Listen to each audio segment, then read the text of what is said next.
Hello everyone, this side Mohit Hussain here. बहुत बहुत स्वागत है आपका हमारे यूट्यूब चैनल के ऊपर। और आज बात करने वाले हैं टॉपर्स की जो कॉपी चेकिंग हो रही है वो कैसे हो रही है क्लास 10th वाले बच्चों के लिए और क्लास 12th वाले बच्चों के लिए, दोनों के बारे में हम बात करेंगे कि जो टॉपर्स की कॉपी चेकिंग हो रही है वो कैसे हो रही है, क्या उनको भी लीनियंट कॉपी चेकिंग हो रही है, अच्छे मार्क्स दिए जा रहे हैं, ग्रेस मार्क्स मिल रहे हैं या नहीं मिल रहे हैं, मॉडर्न पॉलिसी उनको लग रही है या नहीं लग रही है, क्या क्या क्राइटेरिया उनके लिए फॉलो किया जा रहा है, सारा का सारा आज हम इस वीडियो के अंदर डिस्कस करेंगे टॉपर्स के लिए खास करके। इसके बाद जो नेक्स्ट वीडियो आएगी वो आएगी एवरेज स्टूडेंट की जो कॉपी चेक हुई है वो कैसे हुई है, वो भी मैं वीडियो लेके आऊँगा जल्दी ही।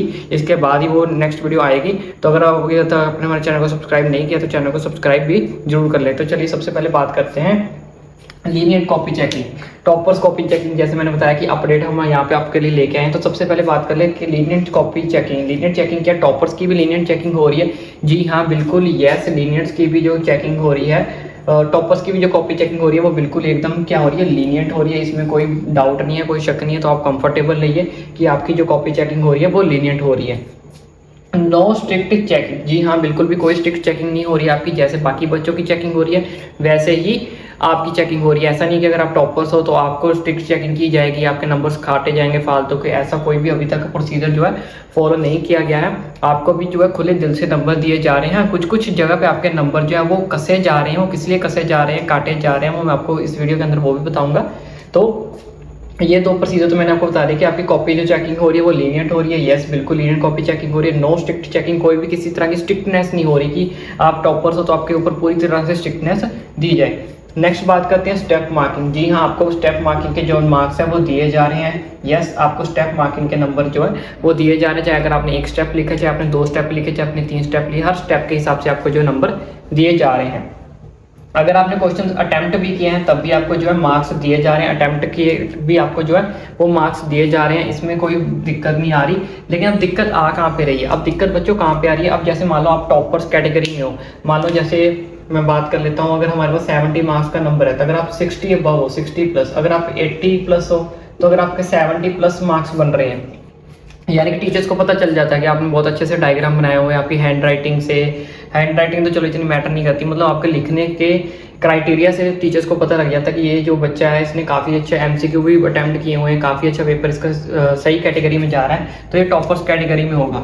अगर आपके नंबर 60 प्लस बन रहे हैं 70 में से और 80 के लिए 70 प्लस बन रहे हैं, तो अगर आपने अटेम्प्ट क्वेश्चन अपनी तरफ से कुछ किया है तो उसमें क्या होगा, उसमें क्या किया जाता है, जो टॉपर्स होते हैं उनका आधा या एक नंबर काट लिया जाता है। क्योंकि जो बच्चे एवरेज स्टूडेंट होते हैं या एवरेज से बिलो होते हैं उनको जो है उनका यह होता है कि उनको पास होने का भी बड़ा ज़्यादा मुश्किल होता है। तो उनको क्या दिया जाता है, अटेम्प्ट के नंबर दिए जाते हैं खुले दिल से। जैसे 0.5 से लेके 1 दे दिया, 2.5 दे दी। लेकिन आपका क्या होता है कि अगर आप पहले 60 प्लस से पहुंच चुके हो, आप टॉपर्स कैटेगरी में हो, तो अगर आपने अटेम्प्ट किया है लेकिन उसमें अटेम्प्ट में आपको थोड़ा बहुत गलत है तो आपको नंबर उस चीज़ के नहीं दिए जाएंगे। आपका 0.5 जो है वो माइनस में चला जाएगा, -0.5 जो है वो आपके काट लिए जाएंगे। अब आप सोच रहे होगे कि सर हमारे साथ इतनी नाइंसाफ़ी क्यों, हम तो टॉपर्स हैं, अगर हमने अपनी तरफ से अटैम्प्ट किया तो हमारा आधा नंबर कट क्यों गया? कटा गया तब अगर वो रिलेटेड नहीं होगा। अगर वो रिलेटेड हुआ तब भी आपको आधा नंबर जो है दिया जाएगा। लेकिन अगर आपका आधा रिलेटेड बिल्कुल नहीं हो तब आपका आधा नंबर जो है वो काट लिया जाएगा। अब आप ये सोच रहे होगे कि हमारा आधा नंबर क्यों काट रहे हैं बच्चों? टॉपर्स क्या होता है, अगर जितने भी टॉपर्स हैं, अगर आपको हर क्वेश्चन में अटैम्प्ट के स्टेप मार्किंग में जो स्टेप मार्किंग के तो नंबर दिए, अगर अटैम्प्ट में अगर आपने रिलेटेड लिखा है उस चीज़ के अगर आपको नंबर देते रहे तो जितने भी टॉपर्स बच्चे हैं उनके अंदर बहुत ज़्यादा टफ कंपटीशन आ जाएगा। लेकिन उसके बाद अगर कोई भी बच्चा रीचेकिंग के लिए अगर फॉर्म भरता है या रीचेकिंग का प्रोसीजर आता है तो उसमें ये चीज़ पे टीचर पे एक्शन आ जाएगा कि बच्चे ने यहाँ पे सिर्फ अटैम्प्ट पे नंबर आपने क्यों दिए, जबकि ये अटैम्प्ट पे आपका जो क्वेश्चन है वो हल्का फुल्का गलत है। टॉपर्स ने, अगर आप टॉपर्स हो तो उनका नंबर, ये चीज़ उनको ठीक करने के लिए बताओ ना कि अगर आपने किसी चीज़ क्वेश्चन को अटैम्प्ट किया, उसने अगर 3 लाइन सही लिखी, अगर 1 लाइन उसने गलत लिखी तो आप उन्हें मेंशन करना कि बच्चे आपने ये लाइन गलत लिखी हुई है। तो अगर आप उसको नंबर दे दोगे तो ऐसे हिसाब से तो मैक्सिमम बच्चे जो टॉपर लिस्ट में आ जाएंगे, टॉपर कैटेगरी में आ जाएंगे। लेकिन टॉपर कैटेगरी में अगर मैक्सिमम बच्चे आ जाएंगे तो उनको लगेगा कि यार हर बंदे के नंबर इक्वल कर रहे हैं, तो लेकिन फर्स्ट सेकंड थर्ड तो 2-3 बच्चे ही निकलने हैं ना। तो इससे क्या होता है, सीबीएसई के लिए बहुत बड़ा इशू जो है वो क्रिएट हो जाता है। तो जिसकी वजह से ये हल्का फुल्का जो उन्होंने एक नेगेटिव पॉइंट रखा हुआ है टॉपर्स के लिए कि अगर बच्चों ने अटैम्प्ट किया है, टॉपर्स ने खास करके, लेकिन वो रिलेटेड नहीं है तो उनको उस चीज़ के नंबर नहीं देने। उस चीज़ के अगर वो रिलेटेड नहीं है, अगर वो अटैम्प्ट के, तो आपने उनको क्या करना है, -0.5 या मैक्सिमम 1 नंबर आपका उन्होंने काटना ही काटना है। नेक्स्ट अब बात कर लेते हैं मॉडर्न पॉलिसी। मॉडरेशन पॉलिसी जो है वो हर चीज़ के लिए आपके लागू, उसमें आपको कोई दिक्कत नहीं है। वो जैसे बाकी बच्चों के लिए अवेलेबिलिटी है, जैसे उनको मार्क्स मिलेंगे मॉडरेशन पॉलिसी के, वैसे आपको मिलेंगे। उसमें आपको कोई भी चीज़ जो है इंटरचेंज नहीं की गई है। डायग्राम्स अगर आपने साफ सुथरे बनाए हैं, अगर पूरे नीट एंड क्लीन बनाए हैं, हर एक चीज़ आपने मेंशन की है, तब आपको फुल नंबर मिलेंगे। अगर आपने कोई भी चीज़ जो मेंशन नहीं की है, जैसे किसी का नाम मेंशन नहीं किया, डायग्राम तो बना दिया लेकिन एक दो नाम अगर आपके मिस रह गए, तब भी आपके सेम 0.5 जो है आपके माइनस में चले जाएंगे, नेगेटिव में चले जाएंगे माइनस। सेम मैंने बता दिया रिलेटेड, अगर आपने रिलेटेड लिखा है लेकिन वो सही है, तब आपको फुल मार्क्स नहीं मिलेंगे। अगर मान लो आपने 3 मार्क्स का क्वेश्चन लिखा है, टॉपर्स के लिए 3 मार्क्स का क्वेश्चन लिखा है, वो टोटली रिलेटेड है, टोटली रिलेटेड, तो उसमें से आपको क्या मिलेंगे, सिर्फ 2 मार्क्स मिलेंगे, 2 या 1.5। पूरे के पूरे अगर आप एक्सपेक्ट करो कि मुझे 2.5 मिल जाए या 3 मिल जाए, तो डैट इज नॉट पॉसिबल नहीं है ये टॉपर्स के लिए। तो खास करके क्यों पॉसिबल नहीं, मैंने आपको ऑलरेडी बता दिया है। सीबीएसई ने कहा है कि अगर सारे बच्चों को ऐसे नंबर दे दिए जाएंगे, वो ग्रेस मार्क्स वगैरह जो है वो सिर्फ उन बच्चों के लिए जो पास नहीं हो सकते। तो आपको भी ग्रेस मार्क्स का ऑप्शन भी नहीं है, तो मैं यहाँ पे ये भी लिख देता हूँ, नो ग्रेस मार्क्स। टॉपर्स को कोई ग्रेस मार्क्स नहीं मिलेगा। सिर्फ आपको किस चीज़ के नंबर मिलेंगे, आपको मॉडरेशन पॉलिसी के नंबर मिलेंगे। अगर आपको मॉडरेशन पॉलिसी पता होगा, जैसे मान लो कोई डिफिकल्ट सेट आ गया, तो उसमें अगर क्वेश्चन कोई टफ आ गया था या कोई क्वेश्चन में एरर आया था, गलत क्वेश्चन मिस प्रिंट था, उन सब चीज़ों के रिलेटेड आपको नंबर मिलेंगे बाकी बच्चों की तरह। लेकिन ग्रेस मार्क्स आपको नहीं मिलेंगे। ग्रेस मार्क्स उन्हीं बच्चों को मिलते हैं जिनको पास होने में कमी आ रही है, 2 नंबर की, 3 नंबर की, 5 नंबर की, वो भी उनको मिलते हैं। आपको कोई ग्रेस मार्क्स नहीं मिलेंगे। और यहाँ पे मैं बात कर रहा था टोटली रिलेटेड। अगर आपने टोटली रिलेटेड लिखा है, 3 नंबर का क्वेश्चन आपको नहीं आता था लेकिन आपने अपनी तरफ से लिख दिया, तो आपको 2 या 1.5 मार्क ही मिलेगा। अगर आप एक्सपेक्ट करो कि मुझे 2.5 और 3 मिलेगा, वो टॉपर्स क्या था, हम मैक्सिमम एक्सपेक्ट करते हैं कि अगर मैंने रिलेटेड तो लिखा है ना, मैंने बहुत कुछ लिखा है उसमें, 7 लाइन लिखी थी, 8 लाइन लिखी, तो ऐसा नहीं होता।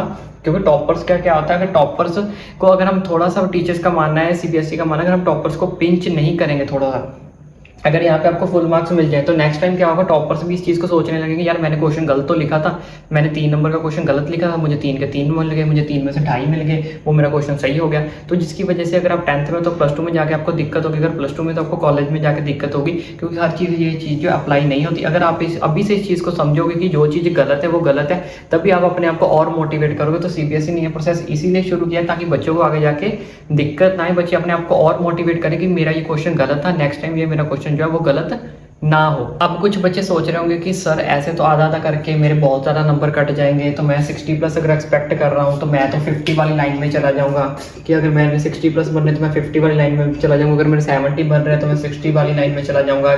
ऐसे अगर आधा आधा नंबर कटता गया, डायग्राम्स के नंबर कटते गए, मॉडर्न पॉलिसी के सिर्फ मॉडरेशन पॉलिसी के नंबर मिल रहे हैं, ग्रेस मार्क्स भी हमें नहीं मिलेंगे, तो इस हिसाब से तो हमारे नंबर बहुत कम आ जाएंगे, हमारी परसेंटेज बहुत कम आ जाएगी। तो बच्चों ऐसा नहीं है, जैसे मैंने आपको बताया कि नो स्ट्रिक्ट चेकिंग, इतनी भी स्ट्रिक्ट चेकिंग नहीं हो रही है कि आपका हर क्वेश्चन में आपके नंबर जो आधा आधा कटा जाए। वो सिर्फ उन्हीं क्वेश्चन के रिलेटेड है जिनमें बहुत ज़्यादा आप टीचर्स को एरर लगेगा। ऐसा नहीं कि अगर आपने हर क्वेश्चन के अंदर कुछ ना कुछ अपनी तरफ से रिलेटेड लिखा है तो हर क्वेश्चन में आपका -0.5 -0.5 मार्क्स काटा जाएगा, नहीं। जिसमें टीचर्स को लगेगा कि ये पूरा का पूरा रिलेटेड ही नहीं है, आपकी तरफ से रिलेटेड है लेकिन टीचर्स की तरफ से वो रिलेटेड नहीं है, उसकी कोई सेंस नहीं बन रही है, उस चीज़ में से आपका जो नंबर है वो -0.5 या 1 मार्क्स काटा जाएगा। हर क्वेश्चन में आपका नंबर नहीं काटा जाएगा।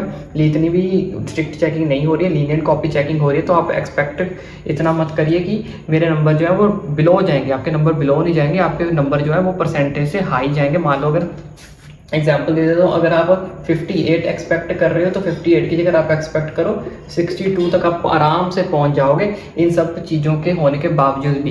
क्योंकि इसके मैंने आपको पहले ही बता चुका हूँ, अगर आप मेरे वीडियोस देखते हो तो आई होप अगर आपको पता होगा, चलो नहीं भी पता कि वो फर्स्ट टाइम ये वीडियो देख रहे हैं, क्योंकि जो भी टीचर्स कॉपी चेक कर रहे हैं वो सिंगल टीचर कॉपी चेक नहीं कर रहे हैं। मान लो फर्स्ट टीचर ने आपकी कॉपी चेक की, फर्स्ट टीचर के पास जाती है सीनियर टीचर के पास, सीनियर टीचर के पास जाती है तीसरे टाइम HE के पास। कम से कम 2 से 3 टीचर जो है आपकी कॉपी को चेक कर रहे हैं, ताकि हर बच्चे को सेटिस्फेक्शन मिल जाए कि हमारे जो नंबर है वो फालतू में नहीं काटे गए। हर बच्चे को सेटिस्फाइड करना सीबीएसई का काम है, ताकि किसी भी बच्चे को कोई भी इशू ना हो, किसी को ब्लेम ना करे कि हमें नंबर कम दिए हैं, इस बच्चे को नंबर ज़्यादा दिए हैं। तो ऐसा कुछ नहीं है। अगर फर्स्ट प्रोसीजर में आपकी कॉपी चेक होगी, फर्स्ट प्रोसीजर के बाद सीनियर टीचर आपकी सेम कॉपी को चेक करता है, हर बच्चे की कॉपी को चेक करता है। उसके बाद एचई ने आपकी कॉपीज़ को चेक करना है कि हर बच्चे को मार्क्स ठीक ढंग से मिले हैं, किसी के कोई नंबर काटे तो नहीं गए, किसी को कोई नंबर है तो नहीं गए।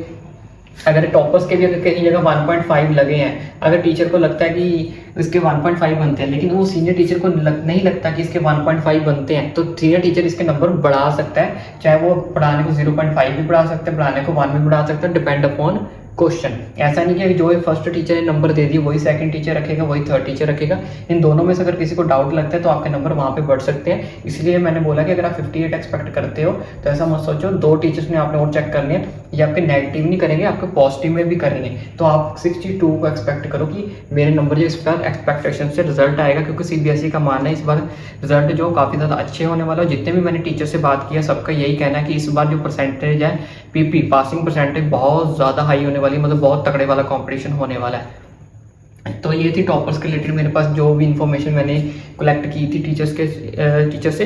तो इसके अलावा अगर कोई इन्फॉर्मेशन अगर आपको चाहिए तो आप मुझे कमेंट करके भी पूछ सकते हो। अगर आप मुझे इंस्टाग्राम पे मैसेज करके पूछना चाहते हो तो इंस्टाग्राम पे मैसेज करके पूछ सकते हो। मैं आपका यूज़र नेम यहाँ पे अपना लिख देता हूँ। पर्सनली अगर आप मुझे मैसेज करना चाहते हो तो मैसेज भी करके पूछ सकते हो, मैं आपको रिप्लाई दे दूँगा।